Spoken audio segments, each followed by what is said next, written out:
মহারাজ, আমি ওদের নিয়ে এসেছি। মহারাজকে মাথা ঠেকিয়ে প্রণাম করলো আরোহী আর আনিতা। মহারাজ ওদের আশীর্বাদ করলেন, এরপর বললেন, তোমরা অনেক সাহসিকতার সাথে নাগমণি রক্ষা করেছ। আমি অনেক প্রসন্ন তোমাদের উপর। একজন আদর্শ নাগিনের দায়িত্ব পালন করেছো তোমরা। আজ থেকে তোমরা যখন খুশি নাগলোকে আসতে পারো। এখন তোমাদের বিশেষ কোনো প্রশ্ন থাকলে করতে পারো। মহারাজ, আমি একটা অদ্ভুত স্বপ্ন দেখেছি সেদিন। আমি তার ব্যাখ্যা চাই, আর আমার জন্ম পরিচয় জানতে চাই। আমি কে আমার মা বাবা ছিলেন, তাদের সাথে কি হয়েছিল, সব জানতে চাই আমি। ঠিক আছে, এসো আমার সাথে তোমরা। সূর্য, ওদের নিয়ে এসো। এরপর সূর্যের সাথে নাগরাজের পিছু পিছু চলতে লাগলো আরোহী আর আনিতা।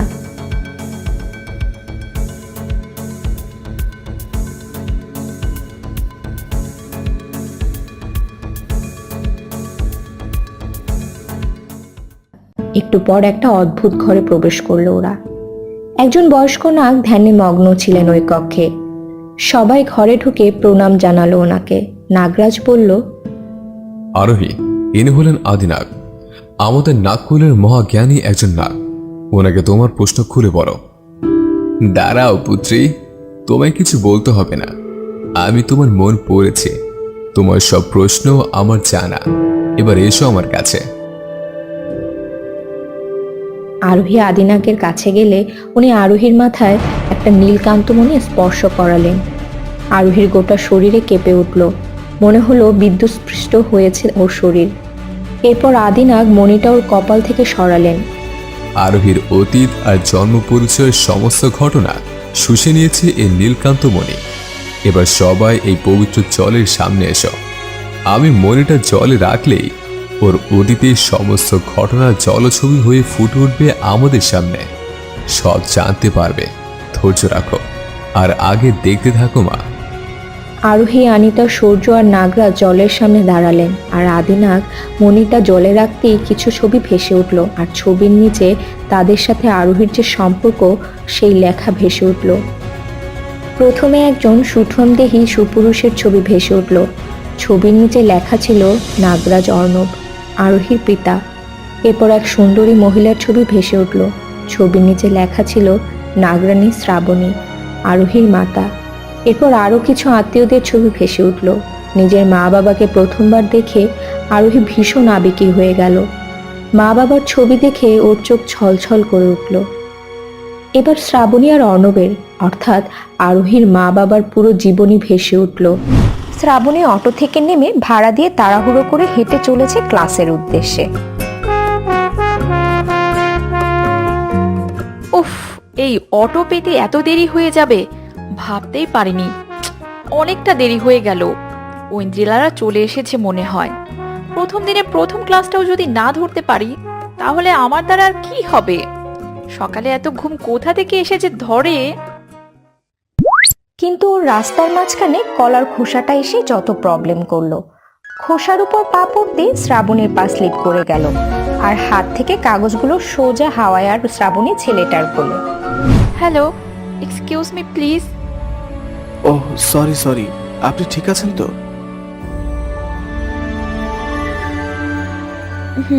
ঠিক আছে, ধন্যবাদ আপনাকে। ইটস ওকে, আপনার কাগজগুলো। আমি তুলে নিচ্ছি। এই বলে শ্রাবণী কাগজ তোলার জন্য নিচু হতেই অর্ণব নিচু হলো, আর দুজনের মাথা ঠুকে গেল। সরি না হলে শিং উঠতো, বুঝতে পারছেন। শিং উঠলে আমাকে কি অদ্ভুত দেখাতো। শ্রাবণী কাগজগুলো উঠিয়ে যাওয়ার জন্য সামনে পা বাড়াতেই অন্যায় টান লাগলো। এ কি, ছেলেটার সাথে দুটো কথা বলতে না বলতে সোজা ওনা টেনে ধরলো। মা ঠিকই বলে, আজকালকার ছেলেদের বিশ্বাস নেই। ওগো শুনছো? দেখো কি হয়েছে, শ্রাবণী ঘরে নেই। কি বলছো? এত রাতে কোথায় গেল মেয়েটা? বলেছিলাম না আজ কিছু না কিছু ঘটবেই ওর সাথে। সদর দরজা তো খোলা, তার মানে ও এখন বাড়ির বাইরেই। হ্যাঁ, আমারও তাই মনে হচ্ছে। আমাদের এক্ষুনি ওকে খুঁজতে যেতে হবে। চলো তাড়াতাড়ি চলো। শ্রাবণীর মা আর বাবা ওকে খুঁজতে বাড়ি থেকে বের হলেন। এদিকে শ্রাবণী হেঁটেই যাচ্ছে। সামনে তাকিয়ে চারিদিকে কোনো কিছুতেই ওর হুঁশ নেই। দেখে মনে হচ্ছে দেহটা ওর, কিন্তু চালাচ্ছে অন্য কেউ। ধীরে লোকালয় থেকে দূরে এলো শ্রাবণী। চারপাশে জঙ্গল, মাঝখানে রাস্তা ধরে এগিয়ে যাচ্ছে শ্রাবণী। কোনো হিতাহিত জ্ঞান নেই ওর, শুধু রোবটের মতো হেঁটেই যাচ্ছে। হঠাৎ রাস্তা থেকে নেমে জঙ্গলের দিকে এগিয়ে চলল শ্রাবণী। এদিকে ওর মা বাবা খুঁজেই চলেছে ওকে, ওনারাও খুঁজতে খুঁজতে অনেক দূর চলে এসেছেন। কোথায় গেল আমাদের মেয়েটা? আমার খুব টেনশন হচ্ছে। মেয়েটা ঠিক আছে তো? তুমি চিন্তা করো না, কিচ্ছু হবে না। শ্রাবণী হাঁটতে হাঁটতে থেমে গেল একটা পুরনো মন্দিরের সামনে। দেখে মনে হচ্ছে অনেকদিন কেউ এখানে আসে না। ঝোপঝাড়ে আচ্ছন্ন হয়ে গেছে পুরো এলাকা। শ্রাবণী মন্দিরটার সামনে দাঁড়ালো, কিছুক্ষণ চেয়ে দেখলো মন্দিরটার দিকে, তারপর আবার পা বাড়ালো মন্দিরের সিঁড়িতে। তার একটু আশ্চর্যজনকভাবে চারপাশের পরিবেশ বদলে যেতে লাগলো। পুরনো সিঁড়িটা নতুন হয়ে উঠল, পুরনো রংচটা দেয়ালের গা চকচকে হয়ে গেল। শ্রাবণী শেষনাগের মূর্তির সামনে এসে দাঁড়ালো, আর পিছন থেকে ইয়া বড় এক নাগ এসে শ্রাবণীর পিছনে দাঁড়ালো। এদিকে শ্রাবণীর মা আর বাবা ওকে চারিদিকে পাগলের মতো খুঁজে চলছে। শ্রাবণীর বাবা ওর মাকে সান্ত্বনা দিচ্ছে, কিন্তু উনি কেঁদেই চলেছেন। মন্দিরে দাঁড়িয়ে আছে শ্রাবণী, ওর পিছনে বিরাট এক নাগ দাঁড়িয়ে, যেন অনেক দিনের পাহারাদার। ঠিক তখনই হঠাৎ মন্দিরের ছাদের ফুটো দিয়ে এক চিলতে আলো এসে শ্রাবণীর মাথায় পড়ল, আর শ্রাবণীর পুরো চেহারা বদলে যেতে লাগলো। চোখের মণিগুলো নীলচে হয়ে যেতে লাগলো, গায়ের চামড়া সাপের আয়েসের মতো হতে লাগলো। শ্রাবণীর পোশাক পরিবর্তিত হয়ে গেল, চারিদিকে প্রলয়ঙ্কারী বাতাস বইতে শুরু করলো। তাতে ঘন্টাগুলো আপনা আপনি টুংটাং শব্দে বাজতে লাগলো।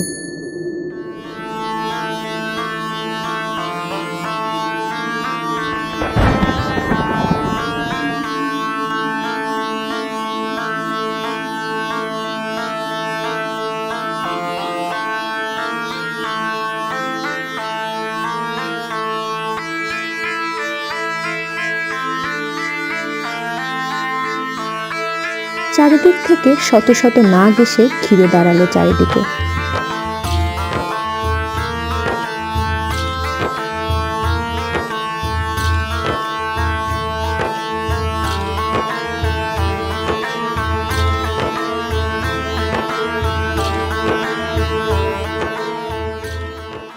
নাচতে নাচতে হঠাৎ পড়ে গেল শ্রাবণী। সব নাগেরা উধাও হয়ে গেল। অর্ণবের ঘুম আসছিল না, তাই বাইরে তাঁবুর পাশে গিয়ে বসেছিল। হঠাৎ অর্ণবের মনে হলো কেউ হেঁটে গেল ওর পাশ দিয়ে। পিছনে ঘুরে দেখলো কেউ নেই। অর্ণব ভাবলো হয়তো মনের ভুল করে উঠল মনে হয়।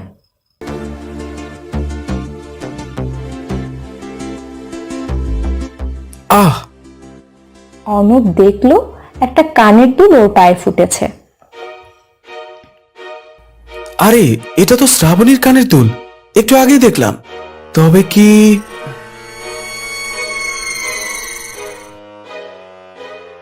তাঁবুর চেনটা খোলা, ভিতরে উঁকি দিতেই ও দেখলো ঐন্দ্রিলা হাঁ করে ঘুমোচ্ছে। ওর পাশে বিছানা ফাঁকা, শ্রাবণী নেই। শ্রাবণী! শ্রাবণী! হঠাৎ ওর কানে একটা মেয়েলি কণ্ঠের গানের আওয়াজ এলো।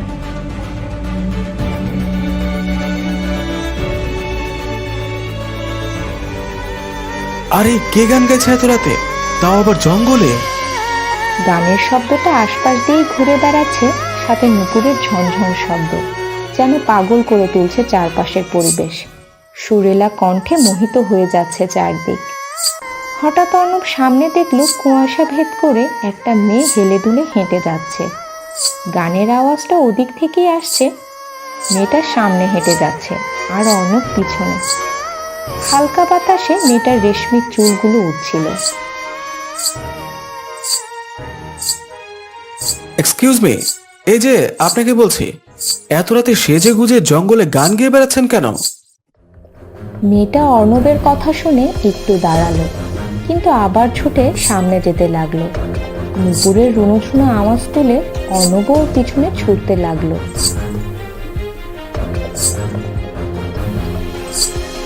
এভাবে মেয়েটা একটু থামছিল আর ছুটে পালাচ্ছিল, আর ওর পিছন পিছন অর্ণব। হঠাৎ অর্ণব থামলো। এ আমি কি করছি? আমি এই মেয়ের পেছনে ছুটছি কেন? আমি তো শ্রাবণীকে খুঁজতে এসেছি, তো আমি এর পিছনে কি করছি? এটা নিশ্চয়ই কোনো মায়া। এই মেয়েটা ওর মায়ার জালে আমাকে ফাঁসাতে চাইছে। এ কোনো সাধারণ মেয়ে নয়, কারণ এত রাতে কোনো মেয়ে জঙ্গলে কি করবে? না না, আমি মোহিনীর মায়া জালে আবদ্ধ হব না। আমাকে শ্রাবণীকে খুঁজে বের করতেই হবে। ওর যদি কোনো বিপদ হয়, না, আমি এটা হতে দিতে পারি না। সামনে মেয়েটা দাঁড়িয়ে অর্ণব সেদিকে না দেখে পিছনে ঘুরে দৌড়াতে শুরু করলো, আর মেয়েটা ধোয়া হয়ে মিশে গেল হাওয়ায়। তোর কি মনে হয় আজ রাতে ওই ভ্যাম্পায়ারটা কাউকে খুন করবে? হ্যাঁ, প্রতিদিনই সকাল করে একটা লাশ পাওয়া যাচ্ছে। কাল আমার দাদা ওর শিকার হয়েছিল। জানি না আজকে কার পালা। আচ্ছা, দিনের বেলা ভ্যাম্পায়ারটা কোথায় থাকে? ভ্যাম্পায়াররা হচ্ছে অর্ধেক মানুষ অর্ধেক বাদুর। ও নিশ্চয়ই দিনের বেলায় কোনো সভ্য মানুষের পরিচয় ঘুরে বেড়ায়। আমার দাদাকে মেরেছে, আমি ওকে ছাড়বো না। ওর আসল পরিচয় বের করবই। ওর পরিচয় জানাটা খুব জরুরি। এভাবে চলতে থাকলে ও একদিন সবাইকে মেরে ফেলবে। এসব আলোচনা করতে করতে ওরা হাঁটছিল। হঠাৎ কিছু একটা দেখে আদি থেমে গেল। ভয়ে ওর মুখ চোখ শুকিয়ে গেল। কি রে, হঠাৎ দাঁড়িয়ে গেলি যে?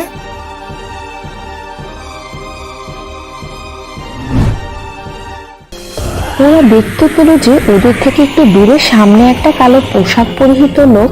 হাত পায়ের নখগুলো অনেক বড় এবং পা দুটো লোমে আবৃত।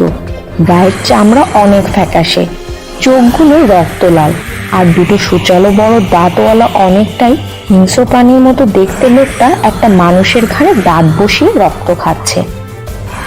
আরিয়ান, এটাই কি সে ভ্যাম্পায়ার যে প্রতি রাতে মানুষ খুন করছে? হ্যাঁ, এই সেই খুনি। দাদা ঠিক এরকমই একটা লোকের বর্ণনা দিয়েছিল। এই আমার দাদার খুনি। অর্ণব, তুমি আমাকে খুব ভালোবাসো, তাই না?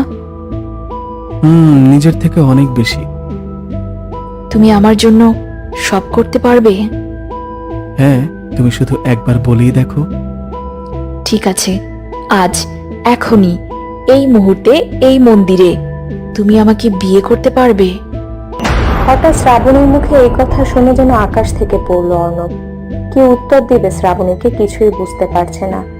এমন একটা পরিস্থিতির মুখোমুখি হতে হবে কোনোদিন, সেটা অর্ণব কখনো ভাবতে পারেনি। শ্রাবণীকে কি বলবে কিছুই ভেবে পাচ্ছে না। তুমি হয়তো আমাকে এখন খুবই স্বার্থপর, সুযোগ সন্ধানী একটা লোভী মেয়ে ভাবছো, কিন্তু কি বলো তো, আমার তোমাকে হারাতে ভয় হয়। নিজের মা বাবা, পরিবার, আপনজন ছাড়া যুবতী একটা মেয়ে একটা একা কিভাবে জীবন কাটাবে বলতে পারো, যখন চারদিকে এত মানুষরূপী হিংস্র পশুরা ঘুরে বেড়াচ্ছে তাকে ছিঁড়ে খাওয়ার জন্য? জানো কেন আমি এখানে সেই সন্ধ্যা থেকে বসে আছি? এরপর আর্যের দেওয়া পোশাক পরে অর্ণব আর শ্রাবণী মন্দিরে এসে বিয়ে করে ফেললো। বিয়ে শেষে পুরোহিত মশাইয়ের আশীর্বাদ নিয়ে আর্যকে বিদায় দিয়ে সোজা বাড়িতে এলো অর্ণব।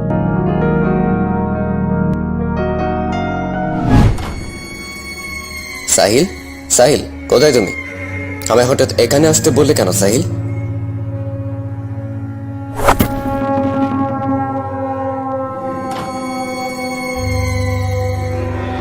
কে কে ওখানে? আরে এই, দরজাকে লাগিয়ে দিল।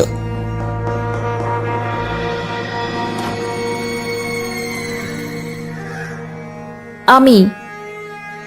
এ কি, তুমি এখানে কখন এলে? পার্টি ছেড়ে আর দরজাটাই বন্ধ করে দিলে কেন? পুরনো হিসাব চুকাতে এসেছি।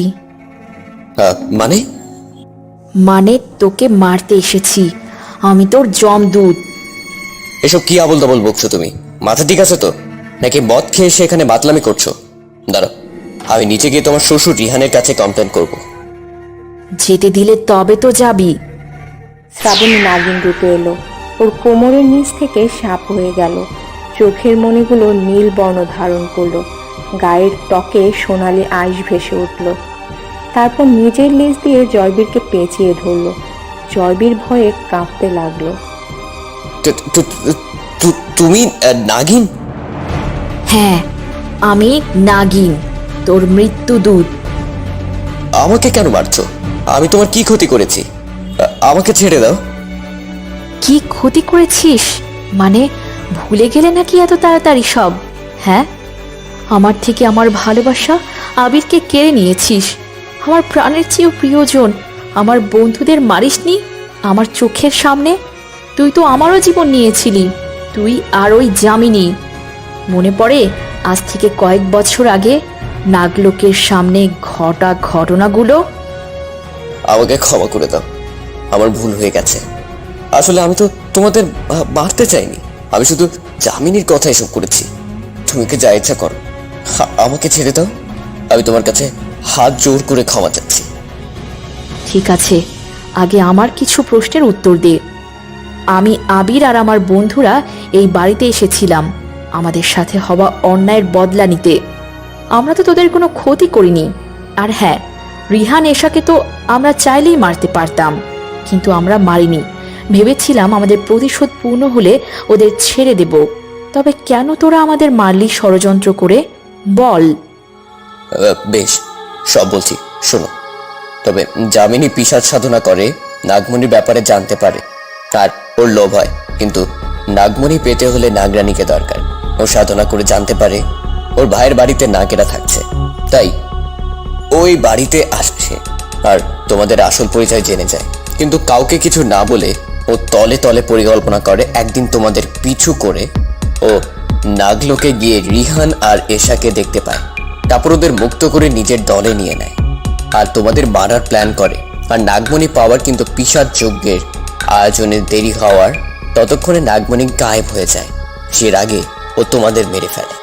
আর হ্যাঁ, খুন আমরা 4 জনই করিনি, এতে আরো 2 জন সহযোগী ছিল যারা যামিনীর পিশাচ যজ্ঞের জন্য প্রয়োজনীয় জিনিস যোগান দিত। দেখ, তুই যদি তাদের পরিচয় দিস তাহলে তোকে ছেড়ে দেব। ওরা রিহানের অফিসে কাজ করে, ওর 2 ম্যানেজার। আমি যা জানতাম সব বলে দিয়েছি, আমায় ছেড়ে দাও, আমি কাউকে কিচ্ছু বলবো না। যা দিলাম। বলে শ্রাবণী লেজ থেকে ফেলে দিল জয়বীরকে।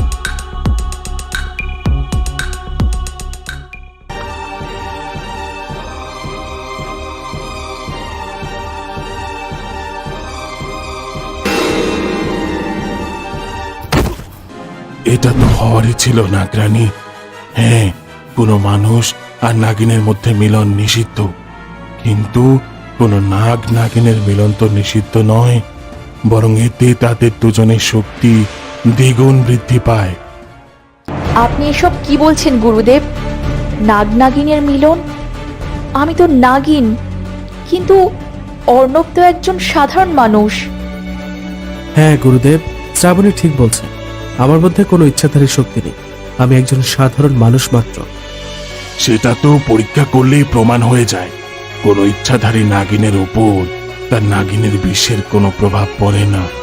শ্রাবণী, তুমি অর্ণবকে ছোবল মারো, তাহলে সব পরিষ্কার হবে। এ কি বলছেন গুরুদেব? আমি অর্ণবকে ছোবল মারতে পারবো না। যদি ওর কোনো ক্ষতি হয় তাহলে কি হবে? শ্রাবণী, তুমি তো আমায় বিশ্বাস করো, তাই না? যদি বিশ্বাস করো তাহলে ছোবল মারো অর্ণবকে। অর্ণবের সুরক্ষার দায়িত্ব আমি নিলাম। হ্যাঁ শ্রাবণী, তুমি ভয় পেও না, গুরুদেব আমার কোনো ক্ষতি হতে দেবেন না। ঠিক আছে, আমি চেষ্টা করছি। গুরুদেবের কথা বিশ্বাস করে অর্ণবকে ছোবল মারল শ্রাবণী, আর আশ্চর্য হয়ে গেল। হ্যাঁ, গুরুদেব ঠিকই বলেছিলেন, শ্রাবণীর বিষের কোনো প্রভাব অর্ণবের শরীরে পড়ছে না। অর্ণব একদম সুস্থ ও স্বাভাবিক আছে। তার মানে আমার অর্ণব একজন ইচ্ছাধারী নাগ? হ্যাঁ শ্রাবণী, গুরুদেবের কথা অনুযায়ী আমার তো তাই মনে হচ্ছে। কিন্তু আমার বংশের কেউ তো নাগ নাগিন নয়, তাহলে আমি কি করে, এটাই ভাবছি। হ্যাঁ গুরুদেব, কিভাবে এটা সম্ভব? এটা আমিও জানি না শ্রাবণী, এর জন্য আমাদের নীলকান্ত মুনির সাহায্য নিতে হবে। আমাদের সাহায্য করুন আদিনাগ, আমরা আপনার সাহায্য প্রার্থী। আমি জানি তোমরা কি কারণে এখানে এসেছো। একমাত্র তোমরাই পারবে নাগমণি উদ্ধার করতে। তাহলে বলুন নাগগুরু, কোথায় আছে নাগমণি? কোথায় গেলে আমরা নাগমণি পাবো, আর কিভাবে সেখানে যাব? বলছি, নাগমণি তলিয়ে গেছে পাতালপুরের বরফ সমুদ্রের ময়ূর দ্বীপে। ওখানে গেলেই তোমরা নাগমণি পাবে। কিন্তু আমরা সেখানে পৌঁছাবো কি করে? আজ একাদশী পূর্ণিমা, আজ রাতেই পাতালপুরীর দরজা খুলবে কিছুক্ষণের জন্য। তোমাদের সে সময়ের মধ্যেই পাতাল রাজ্যে প্রবেশ করতে হবে। তারপর পথে পড়বে বরফ সমুদ্র। ওই সমুদ্রের মাঝখানেই আছে ময়ূর দ্বীপ। ওই দ্বীপের সবচেয়ে উঁচু পাহাড়ের চূড়ায় আছে নাগমণি। কিন্তু পাহাড়ের চূড়ায় ওঠা খুব সহজ নয়, কারণ নাগেদের জাত শত্রু হলো ময়ূর। ওই ময়ূররা তোমাদের উপর হামলা করতে পারে। একবার নাগমণি হাতে পেলে তোমরা কোনো বিপদ ছাড়াই নাগমণির সাহায্যে মুহূর্তের মধ্যে ফিরে আসতে পারবে। ধন্যবাদ আদিনাগ। তাহলে আমরা আজ রাতেই রওনা দেব। আমাদের আশীর্বাদ করুন, আমরা যেন নাগমণিকে তার সঠিক স্থানে ফিরিয়ে আনতে পারি। হ্যাঁ, সৃষ্টিকর্তা তোমাদের মঙ্গল করুক। অনেকক্ষণ তো হয়ে গেল, কেউ তো আসছে না অর্ণব। ঠিক তখনই ওরা শোষো একটা শব্দ পেল, আর আকাশে তাকাতেই দেখলো একটা বরফ পাখি উড়ে আসছে। ও এসেছে, ও ফিরে এসেছে।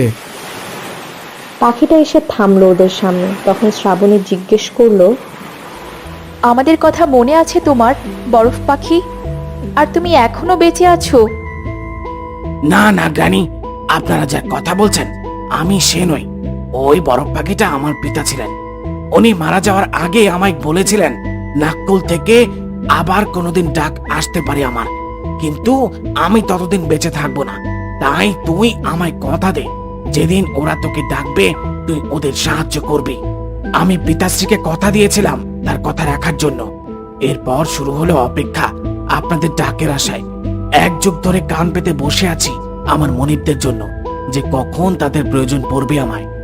আপনাদের জন্যই আমার এতদিন বেঁচে থাকা নাগরাজ নাগরানী। আমার আর এই পৃথিবীতে কেউ নেই, তাই আপনারা আপনাদের সাথে আমাকে দয়া করে রাখুন। আমি আপনাদের যে কোনো সাহায্য করব। শুধু এই শুভ অশুভের লড়াইয়ে আমি আপনাদের সঙ্গী হতে চাই। এটা তো আমাদের সৌভাগ্য বরফ পাখি, তুমি একদম তোমার পিতার মতোই নিষ্ঠাবান হয়েছো। তাই আজ থেকে তুমি আর একা নও, আমরা সবাই তোমার পরিবার। শুভ অশুভের লড়াইয়ে তোমাকে স্বাগতম জানাই বরফ পাখি। আপনাদের ধন্যবাদ। এখন বলুন আমি আপনাদের কি কাজে লাগতে পারি? এরপর সবাই এক এক করে বরফ পাখির পিঠে চলল। বরফ পাখি ওদের নিয়ে উড়াল দিল, আকাশে ডানা মেলে শাঁ শাঁ করে এগোতে লাগলো ওরা ময়ূর দ্বীপের উদ্দেশ্যে। নাগমণি! হ্যাঁ, নাগমণি, আমাদের শেষ নাগ বংশের সম্পত্তি। আজ আমরা আবার সেটা ফিরে পেয়েছি। এখন যত তাড়াতাড়ি সম্ভব নাগমণি নিয়ে ফিরতে হবে আমাদের। ধোঁয়ার কুণ্ডলী সৃষ্টি করো সবাই, ময়ূররা ধেয়ে আসছে। মায়ার মাধ্যমে ওরা ধোঁয়া সৃষ্টি করলো। শ্রাবণী দৌড়ে গিয়ে নাগমণি তুলে নিজের হাতে নিল।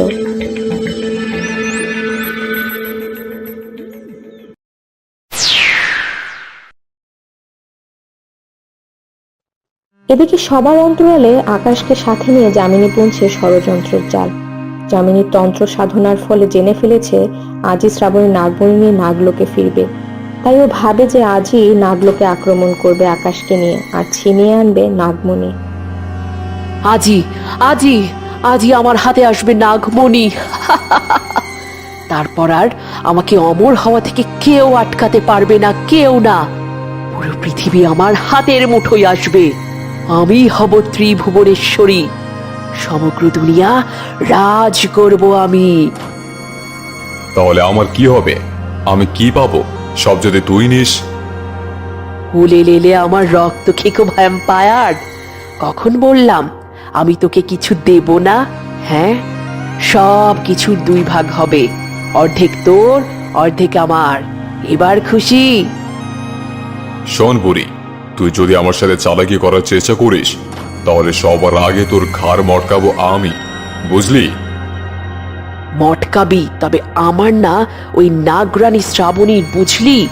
এবার বেশি কথা না বলে যজ্ঞের আগুনের সামনে বস। তোর শক্তি আমায় আরো বাড়াতে হবে, কারণ আজ রাতে আমাদের নাগমণি চাই, নয়তো আবার 23 বছর অপেক্ষা করতে হবে। আজ রাতের পর আর কেউ নাগমণি ছুঁতে পারবে না, তাই যা করার আজ রাতেই করতে হবে। যুদ্ধের জন্য তৈরি হ নাগরানী, আমি আসছি নাগমণি ছিনিয়ে নিতে। নাগসেনারা আক্রমণ করো সবাই।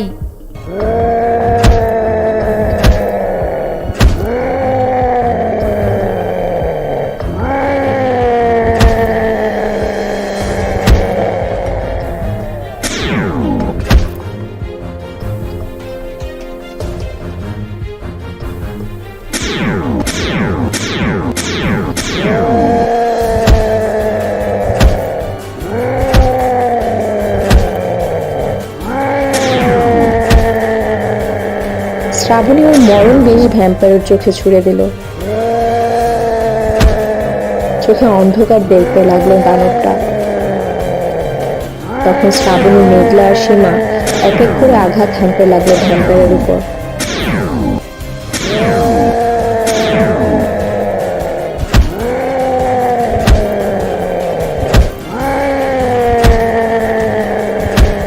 রক্তক্ষেপ হেরে যাচ্ছে দেখে যামিনী মরণ বিন বাজাতে লাগলো।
এভাবে চললে তো আমরা কিছুই করতে পারবো না অর্ণব। এভাবে ওই শয়তানটাকে ধ্বংস করা যাবে না, আমাদের অন্য উপায় বের করতে হবে। গুরুদেব বলেছিল আমরা 8 জন একসাথে প্রহার করলে ওর বিনাশ হবে। কিন্তু ও তো আমাদের ওর ধারে কাছেই ঘেঁষতে দিচ্ছে না। ঠিক তখন বরফ পাখি এলো আর বলল, এখন একটাই উপায়, আমি আমার সমস্ত শক্তি দিয়ে প্রহার করলে কিছু সময়ের জন্য ওই দানবকে বরফ করতে পারবো। তোমাদের সেই সুযোগে ওকে মারতে হবে। ঠিক আছে, এতেই হবে, আমরা তৈরি। বরফ পাখি নিজের শরীরের সমস্ত শক্তি কাজে লাগিয়ে একটা বরফের গোলা ছুঁড়ে মারল ভ্যাম্পায়ারের বুকে। বরফ হয়ে গেল দানবটা ঠিক তখনই।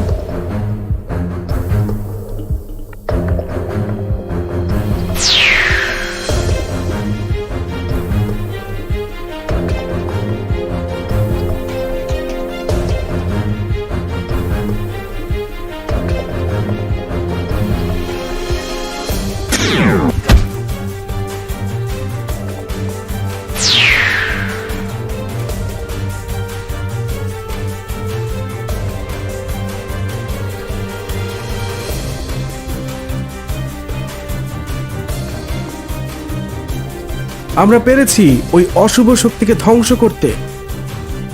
শ্রাবণী, ওই দেখো যামিনী নাগমণি নিতে চলেছে।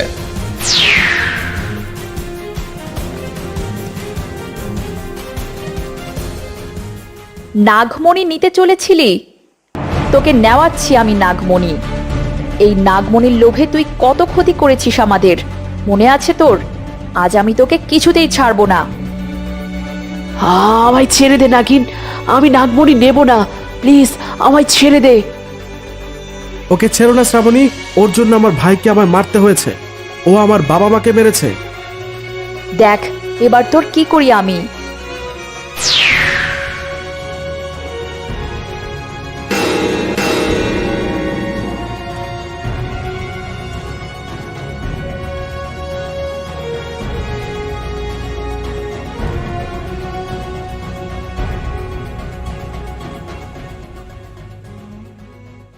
আজ আপনার সম্পত্তি আপনাকে সমর্পিত করলাম শেষনাগ। আগামী 23 বছর এটা আপনার দায়িত্বে থাকবে। আমরা আমাদের কর্তব্য পালন করেছি। জানি না এই গল্প শেষ হলো কিনা, তবে এটা জানি যতদিন নাগমণি আছে ততদিনের শত্রুরাও জন্ম নেবে। হয়তো একটা কাহিনীর শেষ থেকে আবার একটা ভয়ঙ্কর কাহিনী শুরু হতে চলেছে, কিন্তু আমাদের গল্প হয়তো এখানেই শেষ। গল্প কখনো শেষ হয় না শ্রাবণী, একটা গল্পের শেষ থেকেই আরেকটা গল্প শুরু হয়। জানি গুরুদেব, কিন্তু আমি চাই না আমি যে পরিস্থিতির শিকার হয়েছি তেমনই কোনো ঘটনা আমার সন্তানের সাথে ঘটুক। সবকিছু তো স্বাভাবিকভাবেই এগুচ্ছিল। মার বাবা তো সব শত্রুকে শেষ করে নাগমণি শেষনাগের কাছে সমর্পণ করেছিল। তাহলে মা বাবা এখন কোথায়, আর আমায় শেষনাগ মন্দিরে ফেলে গেছিল কেন? হ্যাঁ, আরোহী একদম ঠিক বলেছে। ওর মা বাবার সাথে কি হয়েছিল? সব জানতে পারবে, ধৈর্য রাখো আর আগে দেখতে থাকো মা। এরপর ওরা আবার পবিত্র জলের দিকে তাকালো আর শুরু হলো নতুন অধ্যায়। বন্ধুরা, কেমন লেগেছে পুরো গল্পটা অবশ্যই অবশ্যই কমেন্ট করে জানাবেন। আমাদের সাথে থাকার জন্য সবাইকে অনেক ধন্যবাদ। আবারও নতুন গল্পের সাথে দেখা হবে সবার সাথে। ততদিন সবাই ভালো থাকুন, সুস্থ থাকুন। সবাই দোয়া করবেন আমাদের জন্য। বন্ধুরা, তোমরা কি পরবর্তী গল্প দেখতে চাও? যদি দেখতে চাও তাহলে ঝটপট লাইক আর কমেন্ট করে দাও। আর হ্যাঁ, সাবস্ক্রাইব করতে ভুলো না কিন্তু। ভালো থেকো বন্ধুরা। Love you all guys.